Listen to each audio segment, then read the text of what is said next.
Welcome to PhD with Woman on It, Hack the Future. My name is Beata Young, and today's PhD Positivity Hack delivered will be by our guest, Krista Kim.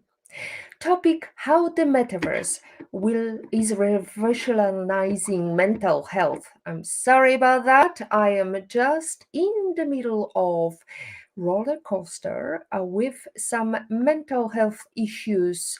Not so much for me, but I think it will be a calming down moment for all of us because Krista has beautiful voice. Our guest is really going to inspire you to look after your mental health, whether it's on metaverse, whether it's in digital space, or whether it is in real life. Episode 101 starts here. Let me remind you, this is a grassroots community that focuses on women on IT, an inclusive forum of women in technology, startups, and female leaders who are supported by men as well. And I bring heart to that hustle because empathy is my mojo, and empathy is critical when you are revolutionizing mental health. Let me just tell you what's been happening in the world of technology for women in tech. Congratulations to Rupal Tanavala for winning the 24th annual TechPoint Mira Awards 2023 in downtown Indianapolis last Saturday. May you continue to inspire others. Kudos to Sadiri Goreche, a co-founder of Blind Look, who has been selected among Europe's top female entrepreneurs in technology through the Women Tech EU program. Now let's go back to our topic, how the metaverse is helping with your mental health. The metaverse is a virtual space where people can interact with each other and digital objects in a shared, immersive environment. It's a word that's rapidly growing and expanding, and it has the potential to help many aspects of our lives, including mental health. For Positivity Hack Delivered episode 101, we are exploring the exciting ways in which the metaverse is transforming mental health with our guest Krista Kim, an acclaimed creator and pioneer in the metaverse space who has first-hand experience of deploying the power of virtual reality and other technologies to address mental health challenges. Krista is a contemporary artist, co-founder of 0.xyz and founder of Techism. Whether you're already familiar with the metaverse or just curious about its potential to transform our well-being, this episode is not to be missed. Join us, ask questions, talk to us, whether today or whether sometime in the future, digitally or in real life. Krista, let's start with a simple question. As I said, I'm in the middle of Poland because I had to attend family emergency. And how about you? Where in the world are you today? I'm based in Los Angeles, and big heart to you. Oh, fabulous. I love that color of your nails. Thank you. So, speaking about metaverse, speaking about virtual world, we can talk to each other, we can discuss our color of nails, and we can connect via this virtual space.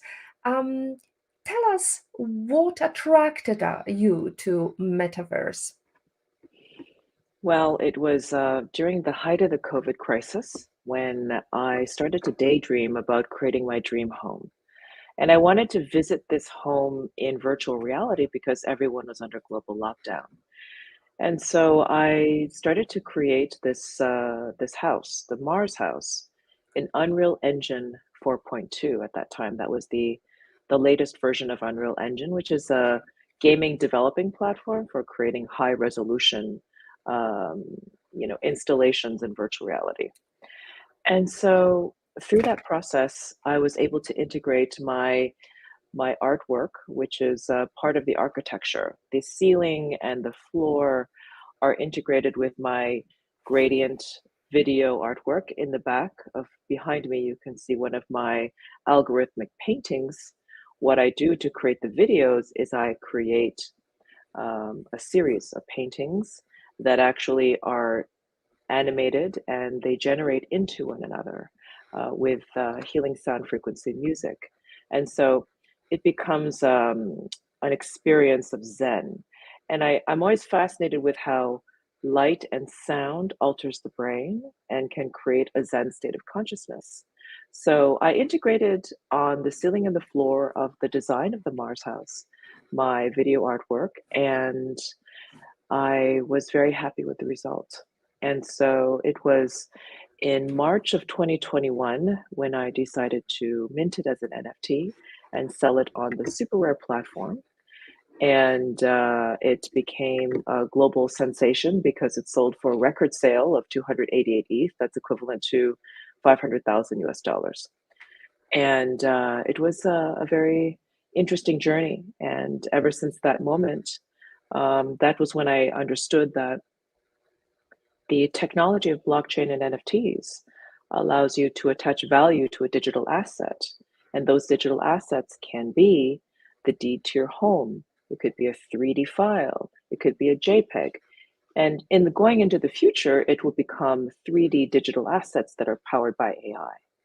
So we understand that blockchain and NFTs is truly transforming what the definition of a digital asset is creating that entire asset class and allows us to own digital assets, which allows us to build the metaverse itself.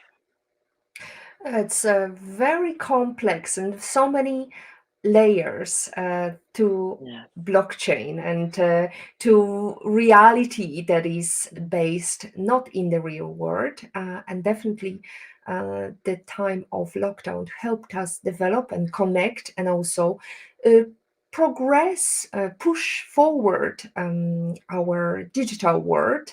Because, for example, I was really shocked after 2 years of not visiting Poland that everything or most of the things can be done digitally here. Um, well, it's kind of became reality. People were pushed to do things digitally because there was no other way to do it from home. But for example, just last week, I saw a policeman hiding under the bushes and trying to measure the car speed with their drone camera. Mm-hmm. So it's very interesting. It's very also detrimental to mental health because let's face it, NFTs and all that hype about selling assets and buying beautiful art and how much you're going to earn with that beautiful art and how much you're going to lose was quite detrimental to many people's health. They bought something because the hype was very high. And so what's your take on that? How can you not lose too much money in the metaverse? You know what? I actually was very, how would you say? Uh, I was very cautious during the hype phase of the NFT market. Many people asked me, Krista, why don't you sell houses? Why don't we have many people proposed businesses to me where I would create houses for the metaverse and they would be Mm, sold NFTs. And I said no. And I knew that it would all become a bubble. mm, And I also knew that the hype phase of the NFT market, especially, we have to differentiate between art on the blockchain, which is the Mars House, it's a work of art, versus PFPs, which is not art, which is truly, like a Ponzi scheme, if you look at mm, it. Most of the PFP projects, 99.9% of them, are completely worth nothing now. And I believe there was a lot of malintent in the space, a lot of greed, a lot of pump and dumps. Um, PFP projects are basically like projects there's so many projects on OpenSea. If you go on OpenSea, they are 10,000 or 5,000 per series, and they have very unattractive, not artistic, just graphics that people were selling, and they are not categorized as art. Okay, I would Mm, like to make that very clear. And unfortunately, because of the Bored Ape Club, for example, the Bored Ape Club is the most famous PFP project. It is also the most successful, but only because they were able to raise private funding for the company that now owns the project called Yuga Labs. Okay, so that's the only project that is truly surviving, aside from maybe a handful of others like Azuki, and there are other female-led projects that are doing well. But overall, I think that the space was filled with greed, and I understand it was bad for people's mental health because people were really falling for a scam. mm, And I was not a party to that, and I did not agree to that.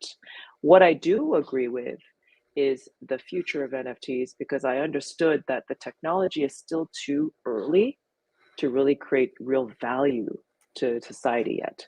So the real value comes when NFTs are developed enough for us to attach authenticity certificates to in real life products. And that is now starting to become the new trend, the new use case for NFTs.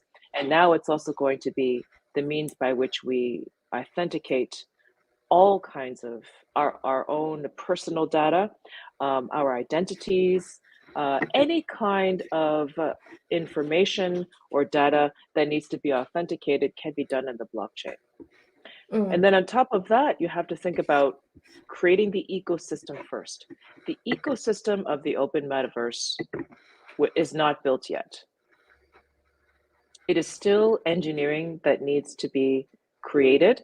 It will take another 2 to 3 years to create a robust, scalable, open metaverse that's built on the blockchain, that has a creator's economy that's built on top. There's a company called Lamina One that was created by Neil Stevenson. Neil Stevenson is the author of Snow Crash, which is where he actually created the metaverse itself. So this company is creating the protocols of the open metaverse on Avalanche blockchain, and that will allow creators to create on the layer 2 on top of Lamina 1 projects, metaverse projects that they create that are basically also in the blockchain, so that every creator is remunerated for every sale, license, or service that's provided. You could be creating objects for sale, or you could even provide services in the open metaverse as well and be remunerated immediately on the Mm. system. So this technology is not here yet, right? And the reason why the metaverse has not caught on yet is because it's not scalable yet to billions of people around the world at once. Right now, you have gaming platforms that are low resolution, but the future is high resolution, scalable for billions of people at one time. And that's when you're going to have a robust creators economy, when you have a healthy, robust ecosystem. And that is very important. That's being built right now. So yes, it was kind of like if you can actually mirror the beginning of the .com bubble to the NFT bubble, very similar. Very similar, but isn't it too late to create an ecosystem now that some companies are leaving metaverse? No, actually, it's only begun. I actually don't think that there are companies like Meta that tried to own the metaverse, and I think their strategy was flawed because, first of all, they are not a company that's able to create. They're not a creative company, and the metaverse is an art project, and so you cannot just have technologists and engineers and a huge load of cash to buy right your way into the metaverse. It doesn't work that way. The metaverse is an ecosystem that is collaborative, co-creative, and you can't own it. The Mm, metaverse is like the internet. Can you own the internet? No, you can't. The metaverse is no. simply the 3D spatialized internet. So you could be a player, a creator in the space, but you cannot own the space. That is what And why Meta's fought. Yes. as the case of art might be, quite often you don't understand it. So let's go to Olga Vasina's question. She plays a role on the what I mentioned. Many companies are leaving, big corporates are leaving Metaverse after spending millions of dollars. Yes. Are you saying we really need DLT crypto version 2.0, and how do we link these items together? I don't know what DLT means. Can you please explain that? Distributed ledger Yes, technology. Yeah. absolutely. And that's the problem. You know, it's the convergence of all of these new technologies that are not prepared yet for scalability and for creating a robust creators economy. The metaverse will only thrive when you have creators that are part of the ecosystem that are remunerated on it. And that's when you have a proper ecosystem that's built also on blockchain involving crypto. But you cannot depend on crypto now, okay? Because everything is unstable and new, right? So we have to take baby steps, a Web 2.5 step before you go into a Web 3.0, right? Because it's all about onboarding the rest of the world into the ecosystem. So yes, we are still integrating. As I said, Lamina One is one company that we are launching with. We're announcing the partnership today. In fact, we're going to have a press release today that we are partnering, and they are the ones that are actually creating those integrated not integrated technologies of blockchain and metaverse. And yes, the distributed ledger is very very important as well. But then you must also consider that AI convergence with this is a trilogy of AI, the metaverse, and blockchain technology that's really going to push the metaverse into what it is supposed to be, an open source protocol, an open layer one ecosystem. That is the metaverse. Hmm.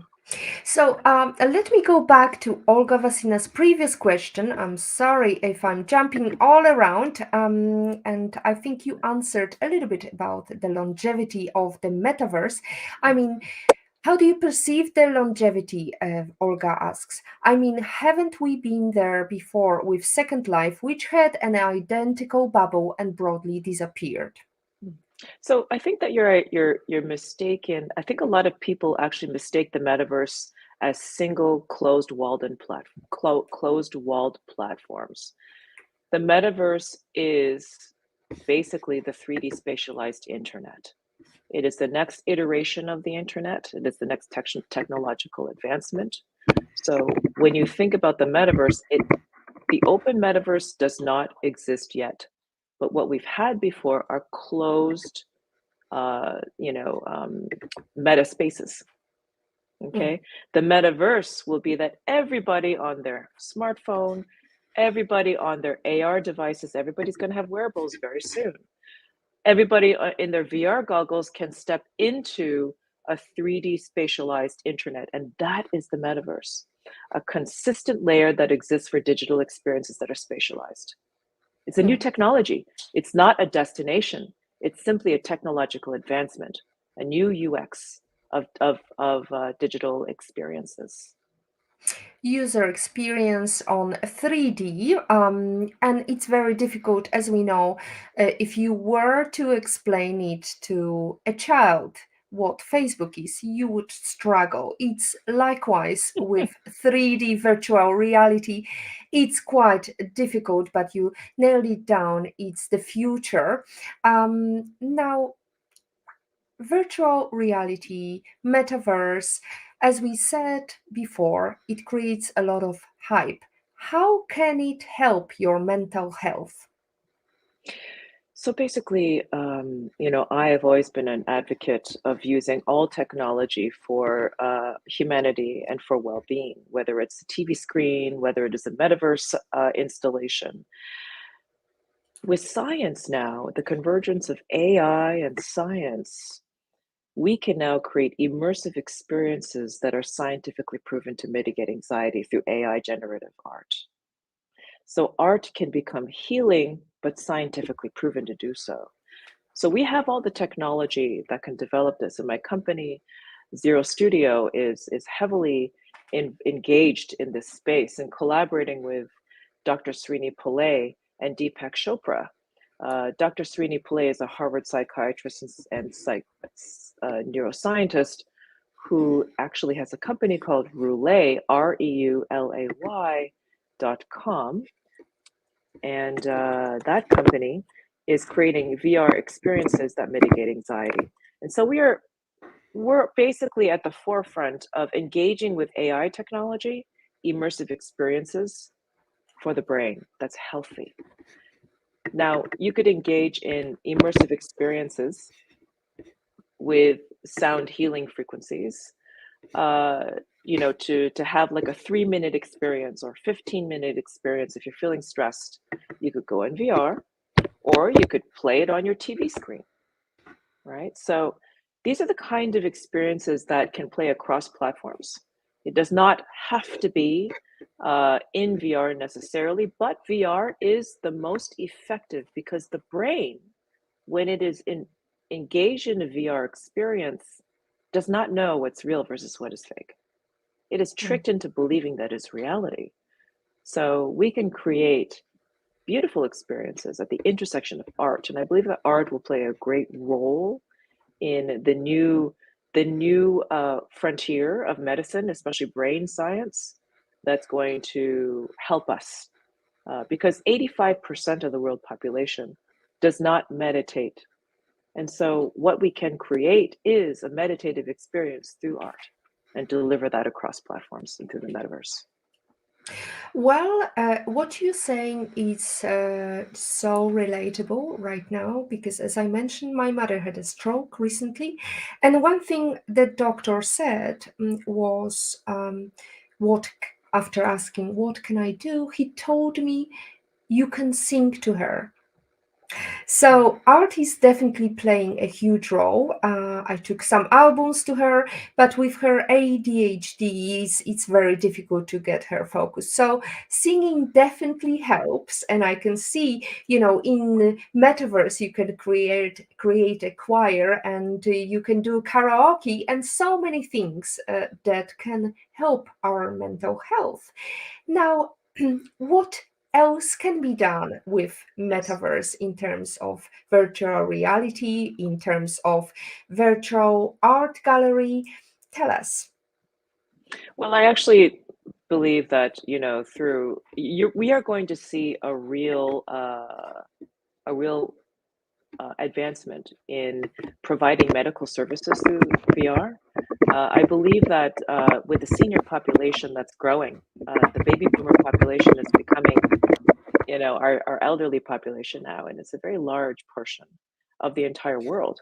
And so I believe that this population can be better served through visiting their doctor and getting actual treatments and diagnostics through VR in virtual clinics instead of going to a hospital, which is actually a very stressful and risky place to be for people of this age group.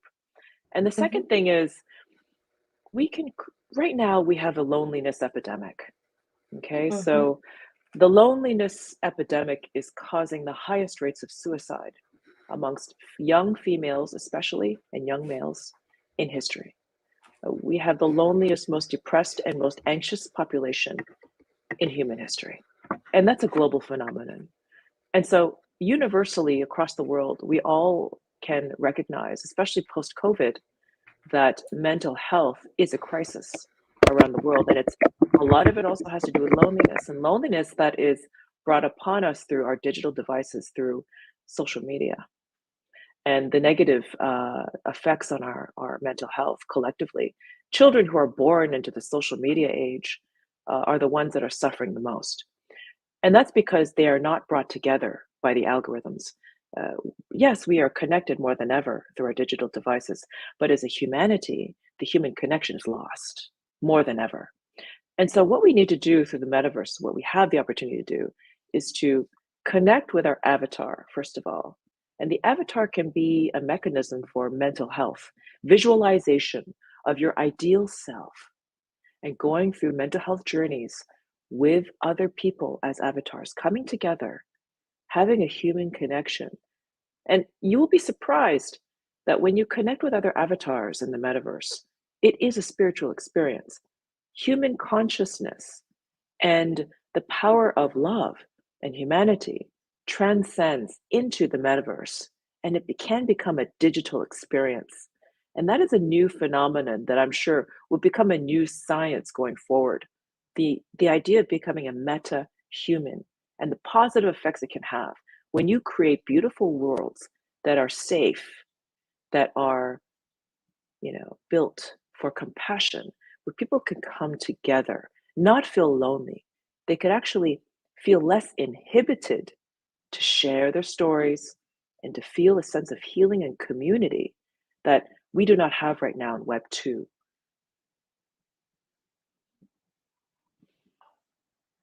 I'm Hear sorry, about. Beata. Yes. Uh, can you Yeah, hear I can me? hear you now. Yes, I can Okay, hear you. I can see one threat to this ideal world, which is the real world is not quite ideal. So when you visualize yourself as this beautiful, spotless, no wrinkles person, and then you look in the mirror, it may not be so beneficial to your mental health. How to avoid that? We can actually create a more realistic avatar, right?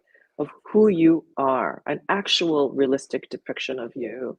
And I think that you don't even have to look like a female. You could be a dolphin. You could be anything you want to be. I don't think that when you create an avatar, you're actually comparing yourself physically and creating these idealistic uh, physical attributes to your avatar. I think that it's more about expressing who you want to be, right? And if you're connecting your bio data to your avatar through your heartbeat and through other levels of information from your bio data that's connected directly to your avatar, then your avatar can actually become a diagnostics tool and actually reflect the improvements that you're making in your health in the beautification of your avatar and the expression of your avatar. And I think we can have wings. We can we can basically be riding a horse. We could do anything we want with our avatar, truly.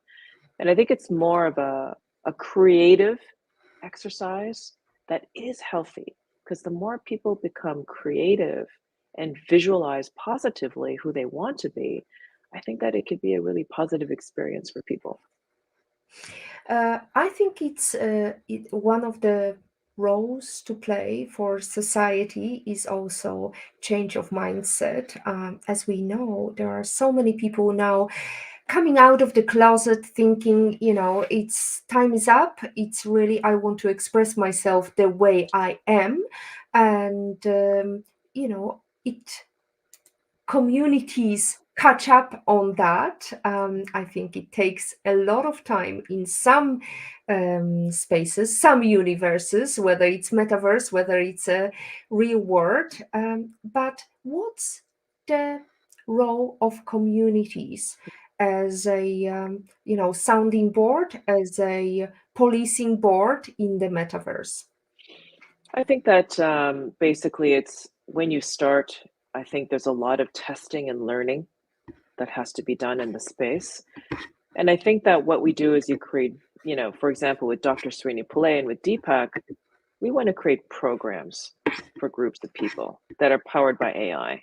And so they have an AI intelligent avatar that leads people through certain parts of a program, a multi-step program over 5 days, for example, 3 to 5 days.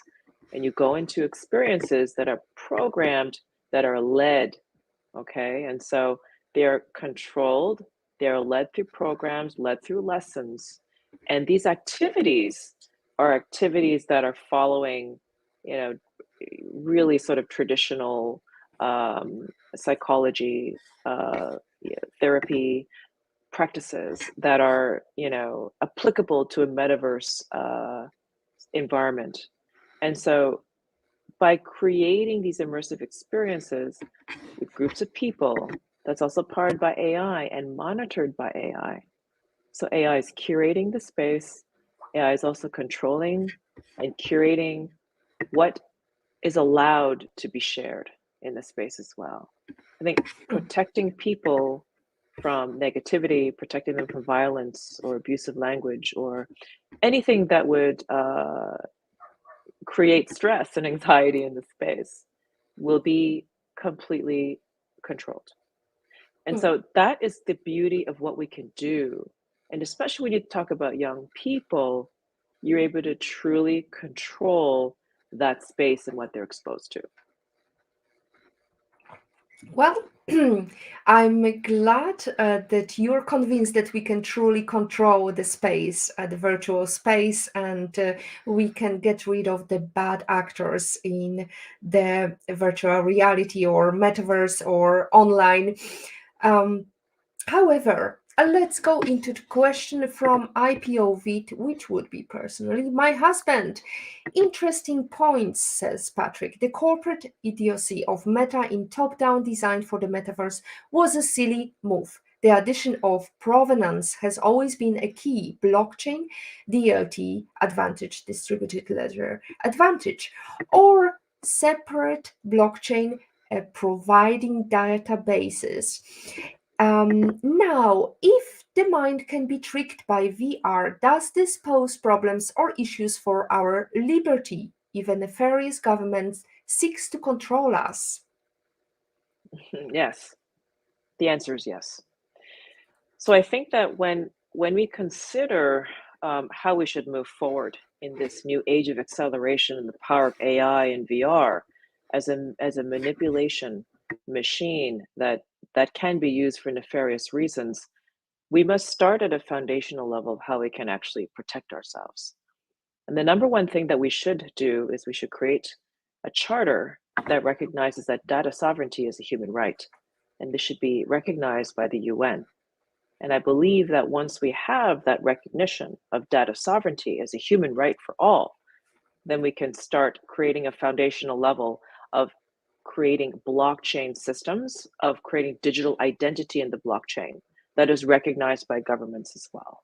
I mean, you can create a parallel system that does not require government recognition, but I think that it would be very beneficial for every citizen of the world to be recognized by the government and have their own self-custody data sovereignty.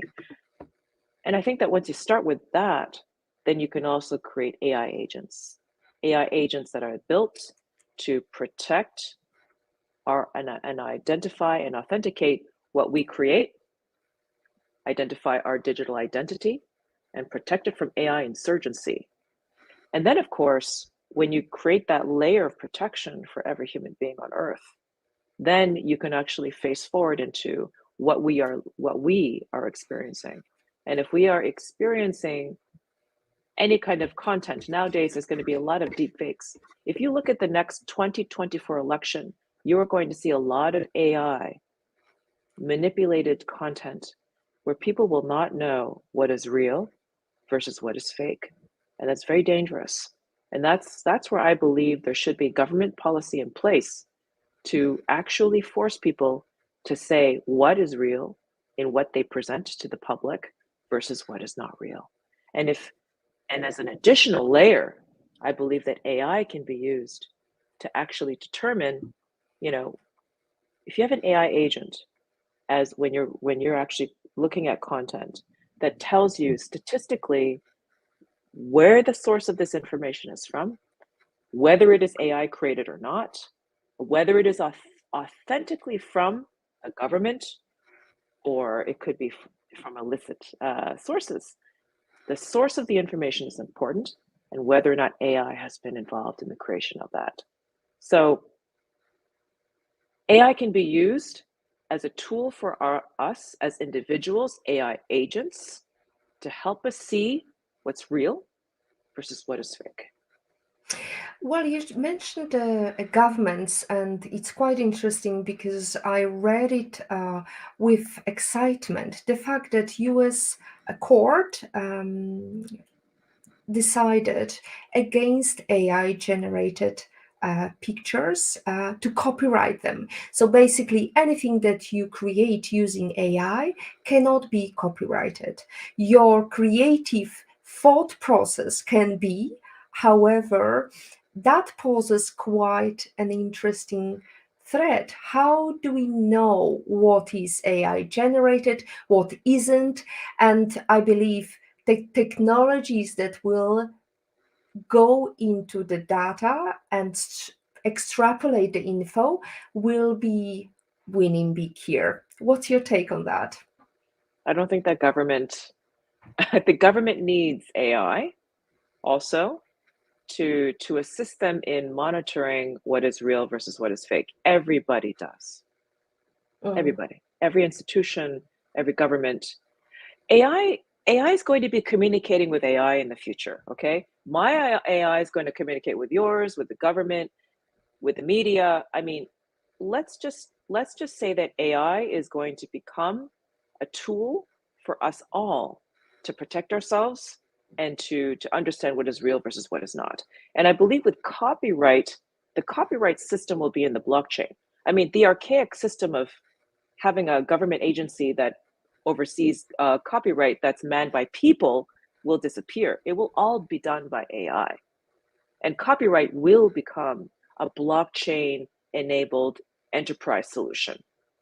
So mm, all of that's going to be automated, right? So when we create anything and it's a blockchain powered by AI, that means if I create something in Mid Journey, someone else creates something in Mid Journey, I believe that we need to have a system that reads that data real time. When it's published, it's already done real time automatically and connected to the blockchain with authentication.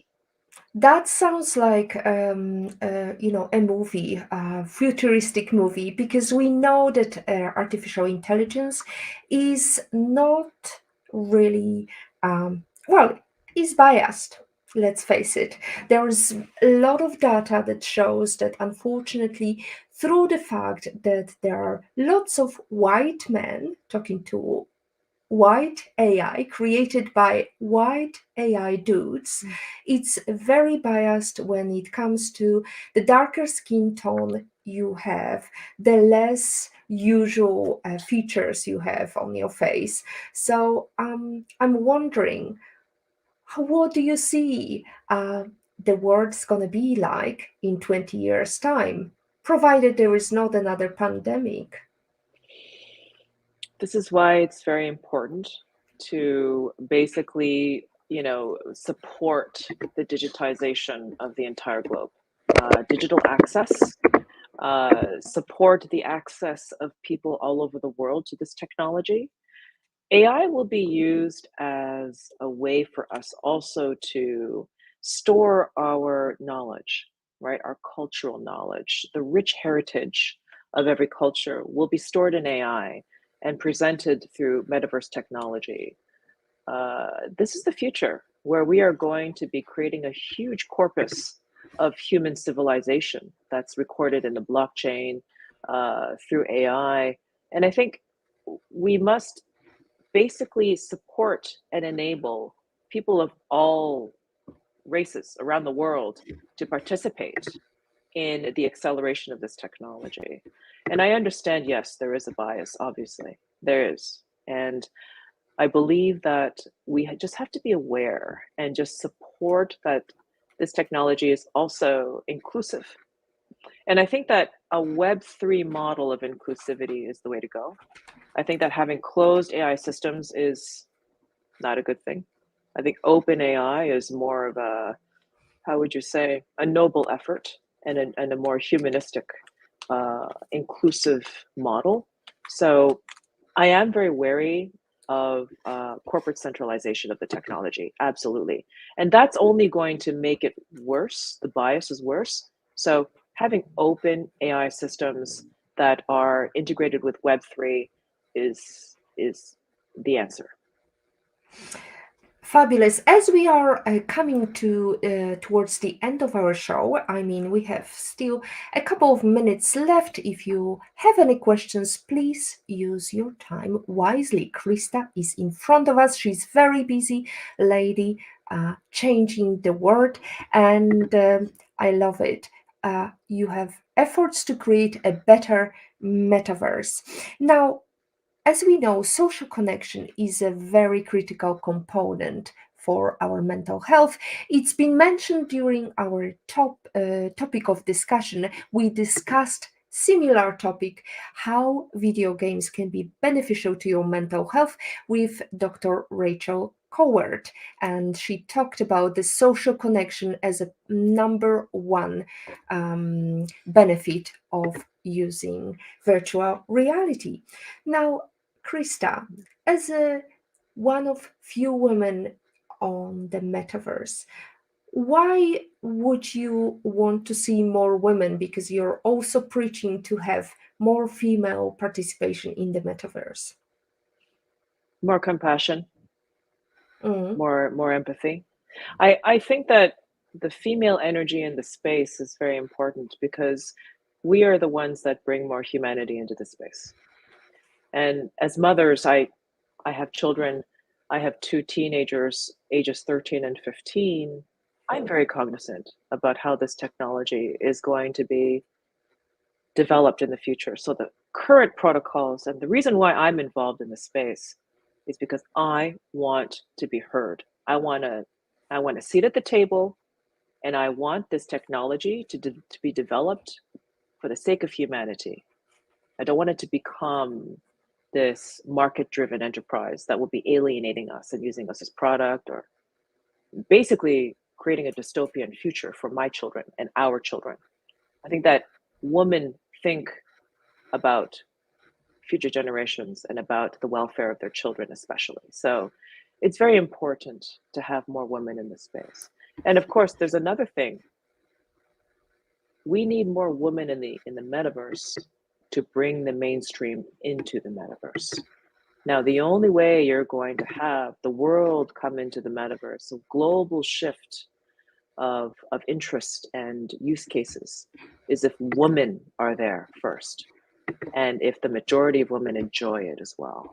So women will be interested in well-being, in beauty, in fashion, in aspects of services that are enhancing our lives. This how women are wired.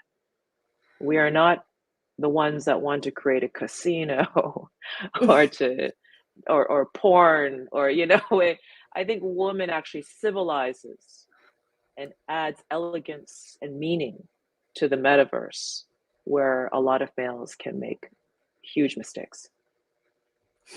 that's beautiful. I can see a lot of beauty in the way you talk, in the way you introduce to us metaverse. I hope after this live stream there will be more female members of the metaverse. Let's go into Patrick. He's been very busy here chatting. Let's just focus on the final question.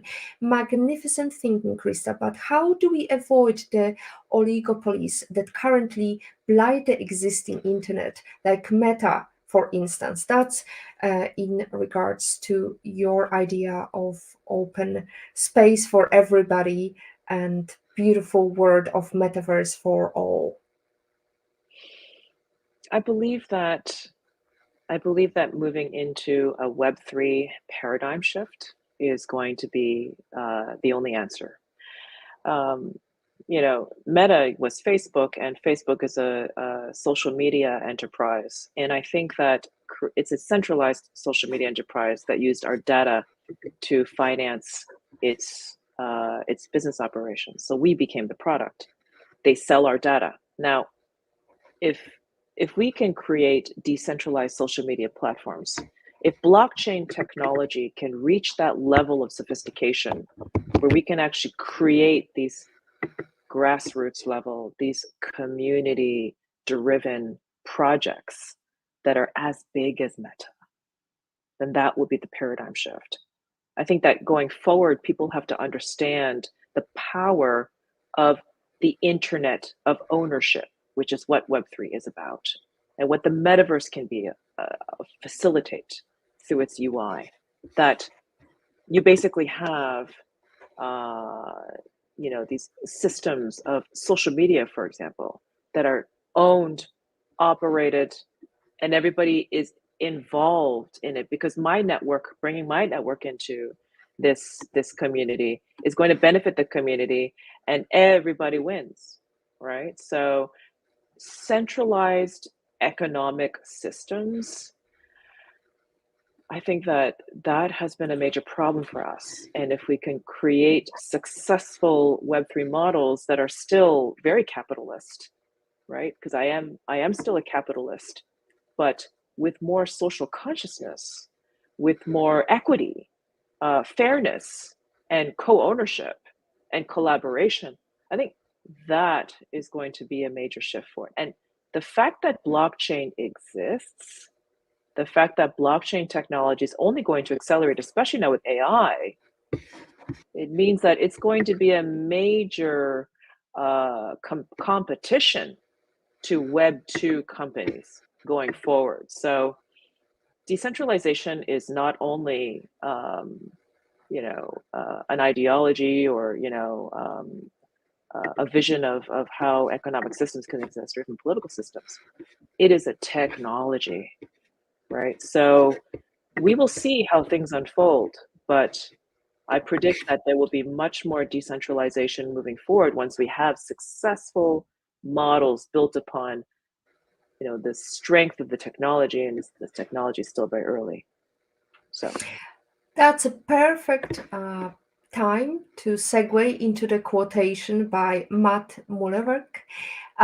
Technology is best when it brings people together, especially, let me add, people who bring empathy, because empathy is my mojo, and empathy is critical when you're building an ecosystem, whether it's digital ecosystem or whether it's face-to-face ecosystem. And now, Krista, as we are heading towards the end of our show, tell us about your new exciting project. I mean, you're focused on mental health, you're helping more females get into the metaverse. Tell us, what is Krista all about apart from metaverse and art? well, right now I am participating in museum exhibitions globally. Currently, I'm in an exhibition in Rome called the Metaverse Hypothesis at Palazzo Cipolla Museum. Go and check it out if you're in town until July. I'm also going to be participating in a show right now in Sanya, China. It is an exhibition until May the 4th, showing another meditative installation. I'm creating meditative experiences in the age of acceleration. But what I'm also very interested in is in the protocols for the future of digital identity, and for education and health and wellness in the metaverse, and with the power of AI. So I'm collaborating with Deepak Chopra, our company, Studio Zero, to create his AI-powered intelligent avatar, which will deliver programming and wisdom to heal millions of people around the world. It's to scale, that's our goal. And so we are going to be launching that in January, where I'll be speaking at Davos, presenting the technology as the metaverse is a solution for the mental health crisis, the metaverse and AI, actually. Let's add AI there. And of course, presenting my artwork also at the conference. So this is a global initiative. This is a project that I'm very passionate about. And I believe that with the technology we have at hand, the most powerful technology that's revolutionizing the world, we should be able to deliver better solutions to make us happier, healthier, and better human beings. All I can say is namaste, Krista. Now, I cannot believe you are reacting differently in hot water. And speaking of hot water, Eleanor Roosevelt once says, women are like tea bags. We don't know our true strength until we are in hot water. In life, how are you in hot water, Krista? Well, my how would you say this? I have been through a very stressful divorce. I was in a narcissistically abusive relationship. And so in 2011, I fell into such a depression and I was highly anxious. I had to get out of that situation. It was very bad for my mental health. It was such a crisis situation. And also my children were very young, like 2 years old, 2 and 4 at the time. And I knew that I had to be of right mind and strong for them. So I decided to learn transcendental meditation. And after my daily practice of transcendental meditation over the course of 10 years, this practice has truly revolutionized me, and it helped me connect with who I am and also connect with my genius and help me create this mission that I have to serve humanity. And so it is an incredible story about surviving narcissistic abuse and coming out of that stronger and better and flourishing and under any circumstances. And I think that the practice of mental health is very important. I know the beauty and the benefits of meditation on the human mind and potential, and that is why I want to deliver these experiences to people, even if they don't meditate, just to have it as part of the cultural discourse, exposure to beauty and the meditative experience. Um, yes. Beautiful. It's relatable as well, Krista. Well done of going out of that toxic relationship. I'm very excited to see a stronger woman, because how can you be what you cannot see? And we can see a very strong metaverse representative of our female nation. Now, Krista, let's say it, pandemic is over, and let's daydream you could travel anywhere in the world and you can invite any person in the world. Who would you like to have a private breakfast with, and where?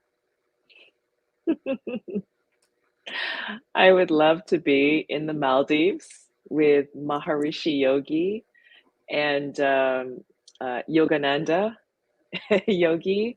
And I would also like to be with Steve Jobs and with Oprah. um, all at a lovely brunch, Sunday brunch in Maldives, overlooking the ocean, and of course my children. Well, it reminds for me to ask, would it be in virtual space or would it be in real Maldives? Well, let me tell you something, Beata. In the very near future, once we have hyper intelligent AI avatars, we could bring these people to life. We could bring them into the metaverse, people who've passed the icons that I mentioned.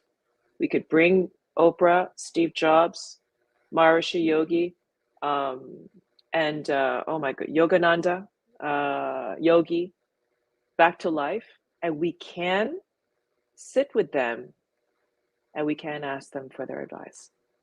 This is the beauty of what the metaverse can deliver with AI.